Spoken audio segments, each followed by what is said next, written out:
Welcome back to another video session on Vedic astrology. Today I am going to speak to you about conjunctions of planets.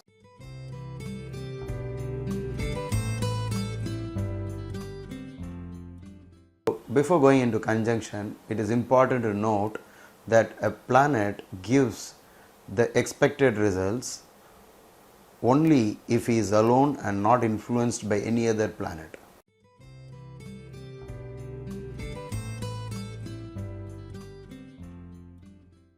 What is a conjunction then? How do we deal with a conjunction? There are two things about conjunctions. One is it's called combustion of planets. That conjunction happens because a particular planet is along with Sun, and that's a separate chapter. But you can treat it also as a simple conjunction of Sun with some other planet. Since the topic is conjunction of planets, let us not get into combustion right now, but it is sufficient to say that combustion is no different from a conjunction. Whenever you see two planets in one sign, it looks obvious to everyone who sees the horoscope that these two planets are conjunct. So suppose you read a book which says what is the effect of a particular planet being along with another planet, and you will attribute all that to this horoscope because you thought that these two planets are actually together. But on a closer look, you will find that they are not together. One sign is 30 degrees and you have actually a big space in between, and the planets might not be together. So what is the meaning of saying together?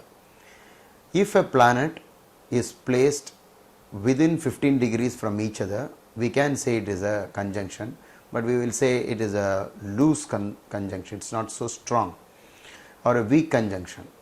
So anything which is halfway through that, which is 7.5 degrees, you can say it is a conjunction, and half of that you can say it is very strong conjunction.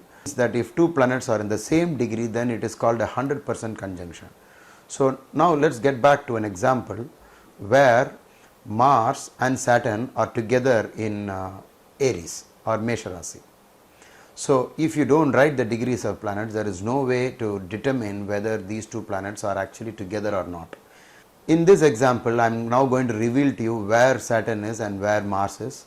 Mars is at 2 degrees of Aries and Saturn is at 28 degrees of Aries.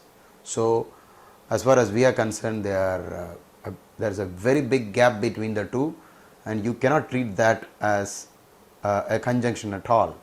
Such a huge gap exists between these two planets. Let's take another situation. You can see that Mars is in Pisces and Saturn is in Aries. When you look at this horoscope, it is so obvious that these two planets are not together. But if you see the next diagram, in which I am also going to reveal the degrees that these two planets occupy in their respective signs, then you will understand what I am trying to tell you. Now in this example, you can see that Mars is at 28 degrees of Meena Rashi and Saturn is at 2 degrees of Mesha Rasi or Aries. So you can now see in this example that between them there is just the gap of 4 degrees. So it is really a conjunction. So when you read the results of the Dasha or Bhukti of Mars or Saturn, and when you come to that rule which says that is it with Mars or is it with Saturn, then you will have to say yes, it is with Saturn or it is with Mars, and then read out that portion of the text which is applicable to this condition. So it is very important that you write out the degrees of planets next to each planet in the horoscope. The advantages of writing the degree is not only that you can actually see whether a conjunction is happening or not, whether a planet is combust or not. More important is the fact that you also know which star the particular planet is.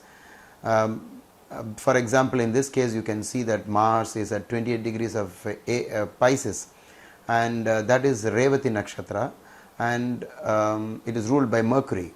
In the same way, you can also see that Saturn is in Ashwini because it is at 2 degrees of Mesha or Aries, that corresponds to the star Ashwini. So there are several advantages of writing out the degrees next to the planet.